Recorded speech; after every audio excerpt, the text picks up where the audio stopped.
what there was a test that this guy did back in the 80s, and she was saying it was an equivalent. What did she say? You're trained like in victim mentality or something like that. Let me see. I could probably pull it up and tell you.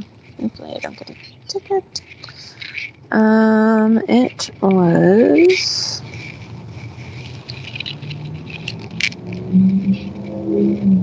Okay. It's called... How... Oh no, I hope it doesn't cut you off and start playing. Okay, it's called How Toxic People Train You to Stay a Victim. That's the title. Were you able to hear the video playing? No. Okay. I'm just listening to you only. No, because I pushed play and I could hear it through my headphones, so I wondered if you could hear it too. No, not yet. Okay. So anyways, how they're trained to stay a victim. And she was talking about this experiment, and there was this experiment where they had dogs in a cage. And so they would shock the dog and ring a bell, and shock the dog and ring a bell, and shock the dog and ring a bell, and the dogs learned to lay down, basically to try to like bear it, to try to bear when the shock was coming. So they would hear the bell, they would lay down and like wait for the shock and wait for it to come. And then they expanded the cage, and the dogs who had been shocked, now the other side of the cage did not have any way to shock the dog. So all they had to do was move over like 2 feet. But they wouldn't do it. Like, they wouldn't even go. They couldn't save themselves. They would not move over to the new side of the cage.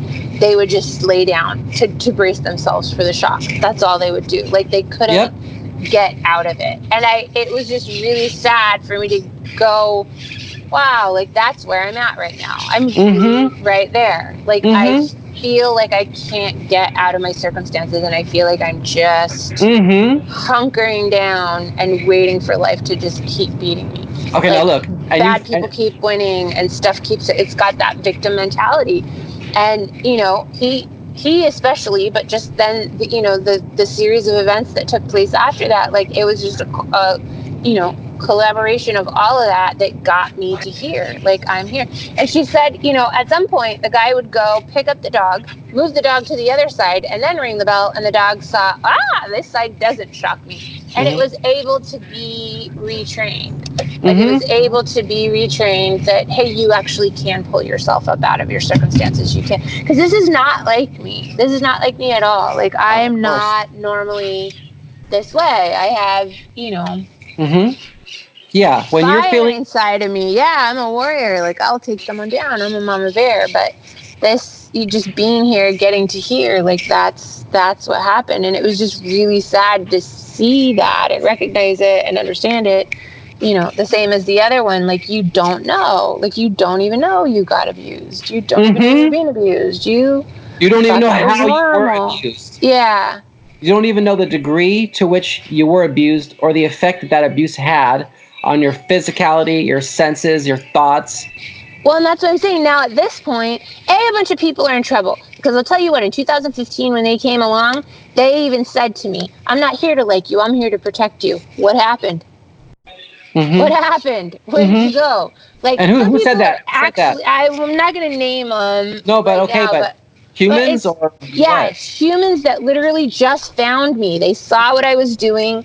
They found me. They recognized. They were like, "You were born for this," and I didn't even really know specifically what they were referring to, but they knew. That's what I'm saying. If you're accountable for what you knew, those people knew. They knew what I was. They knew what I was doing. They recognized it. They knew the world needed it, and even specifically told me, "I'm here to protect you."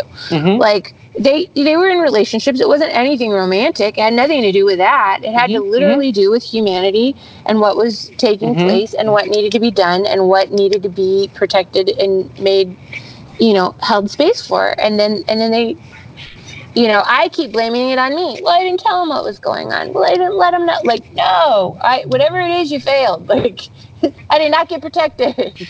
I did not get protected. And I have it in writing. Said it was your job. Like.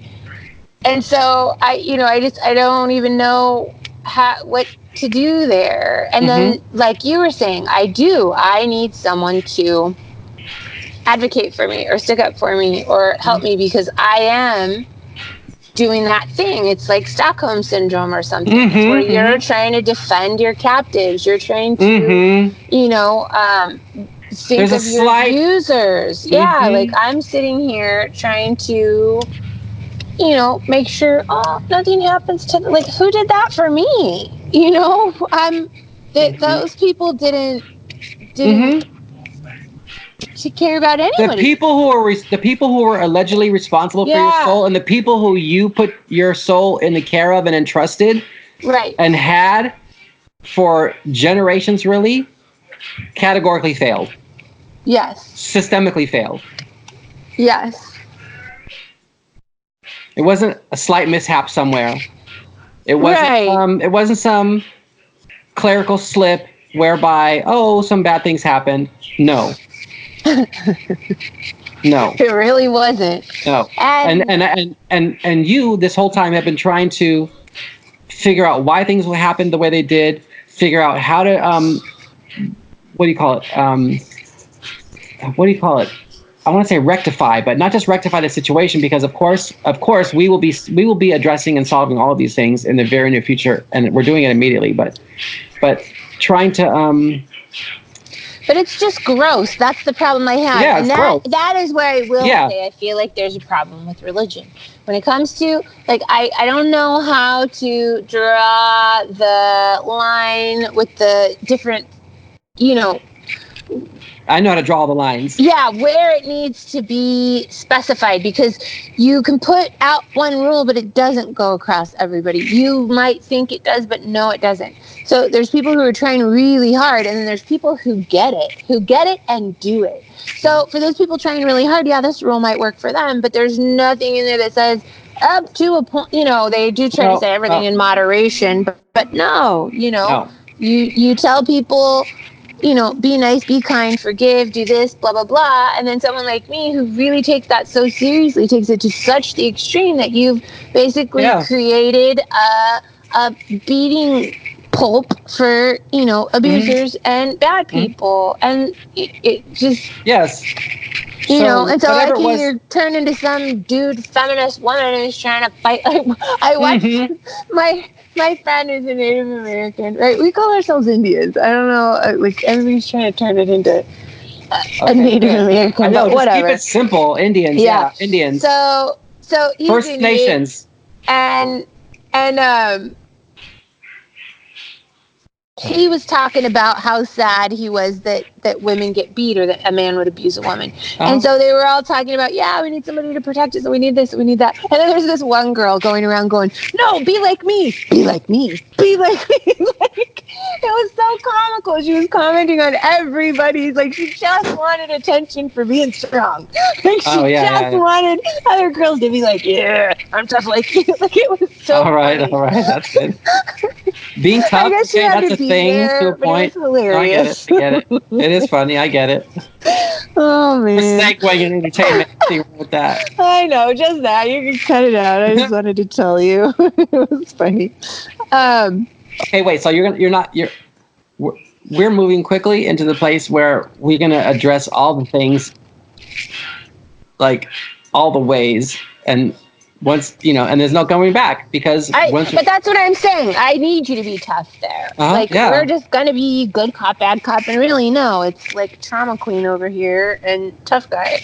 Like, we need tough guy, because trauma queen's trying to make excuses. Give me 1 second. Give me 1 second.